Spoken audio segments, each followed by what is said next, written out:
got the movie Strangest. Chapter 1 is a horror slash movie releasing in theaters just in time for the summer blockbuster season in 2024. Rumor has it, well, it did have, that it was supposed to be released all 3 chapters in this year, but according to the Rotten Tomatoes score and the money box office, yes, we'll probably still get the chapter 2 in October. Rumor has it probably 2025 for chapter 3 if things go according to plan. This movie stars a beautiful and perfect beautiful babe, Madeline Petch, from the hit TV show series Riverdale, which I did love and enjoy. For the longest time I had the poster, and Frey Gutierrez, and what feels like they're in a relationship together for this movie. For their 5-year anniversary, they travel from a city, I think it's New York, they don't really state it, city to New Oregon for a job until they're left hungry, so they meet at some random diner in God knows middle of nowhere. Soon, when they get out, their car gets broken down, they can't even move, so the couple has to stay at a local Airbnb, which is the cabin, and of course, right then and there, strange things starts happening.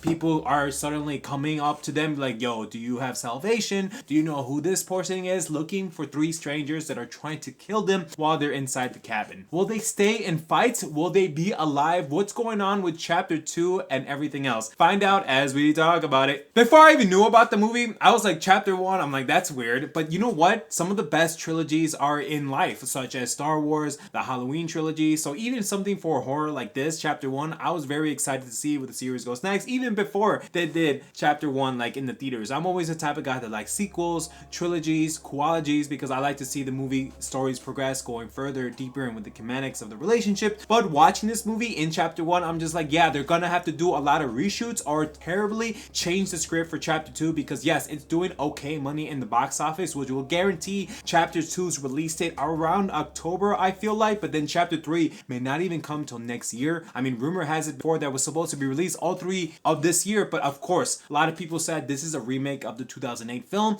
Of course, there's a 28 version called Pray in the Night, and to be very honest with you, I did see that in theaters opening weekend, but I was during my bad boy days, so I was getting over a breakup, I was drinking too much, and I did see trailers and posters for the 2018 version. I'm like, yes, I did see that movie in theaters, but granted, what I was going through, I barely remember any of it. One thing that I did like about this movie is as soon as you get into the town, the movie makes you feel uneasy, creepiness, someone's watching you. This is a bad choice, the way the camera ponders and shots, but even when they go into the town, strange things starts happening. It's like so many red flags. As soon as they turn into the corner to the Oregon, they almost get into the car crash. People are literally staring them down when they go in the diner. The 2 mechanics are looking back and like, yep, we see that car, and then as soon as they get out, the car does it, they press the start button on their BMW, may I have you, they have a BMW SUV, it doesn't turn on. Oh, sorry guys, I can fix it up for you. How the hell a BMW is gonna break down when you go to a diner and 30 minutes later they come out and it doesn't work? Like, what? They had to do something for, I mean, yes, they can get it in and out, but those people probably had something to do with it. But this movie has so many red flags, and the guy's defense is up to his ass. He's like, you know what, babe, we shouldn't be doing this, like, blah blah blah. And of course Madeline Petch is like, no, we should trust him, blah blah blah. I'm like, dude, yes, it has some cool cheap jump scares. The noise effects that they have in the movie is nice, with the overall creepiness factor setting in, but the movie makes you feel uneasy as like something bad is going to happen. And why would you even go to a cabin in God knows middle of nowhere? That's like scary movie 101. You never do that, and it's just 2 of them, beautiful couple, you know, they're amazing and they have money, they have the BMW, of course they're gonna be target them. Now the movie's called Strangers. Now, strangers can be inferred in 2 ways, I feel like. Either they're strangers in some God knows middle of town of nowhere because everyone's staring them down, everyone knows each other, or they think them are strangers. So it goes both ways. Them, the couple, is perfect and have money, they think they're strangers, or it could be the town itself that they think they're strangers. You know what I mean? I've always liked Madeline Petch. Like I said this before, I think she's gorgeous, she's perfect. I loved her in Riverdale. So to see her and every one of the Riverdale actors get new projects, such as Cole Sprouse, such as 5 Feet Apart,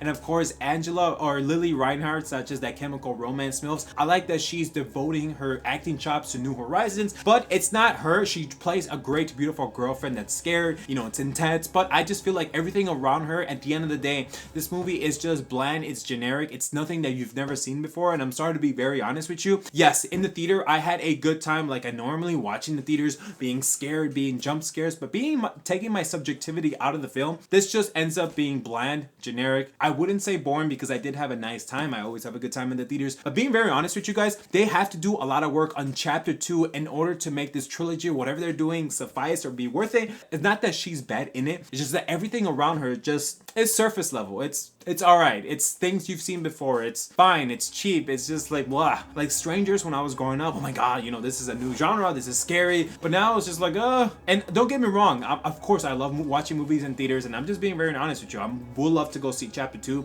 But I know for the general audience, they're probably gonna be like, I'll wait for streaming. But even though the first time, I always feel like watching a movie should be at theaters. But I don't think this movie is it. As a matter of fact, they need to do a lot of work in Chapter 2 to make this trilogy make work worth it. And you know what? Maybe they could. Usually Chapter 2s, they can learn from their mistakes since they're not getting good critic ratings. And I'm not going to give this a good rating. So they can like change up, but they might have to do a lot of reshoots, or the scripts. It may not even come up till October. But of course, horror movies are cheap to make, and they're usually not as time consuming as big summer blockbusters. At the end of the day, I'm going to give this a D. I'm so sorry to be honest. I just think it's not that good as a lot of people were hoping it to be. If you made it this far, I really appreciate you. Maybe consider hitting that like button and turning on notifications so you never miss a video. With that, take care. Bye.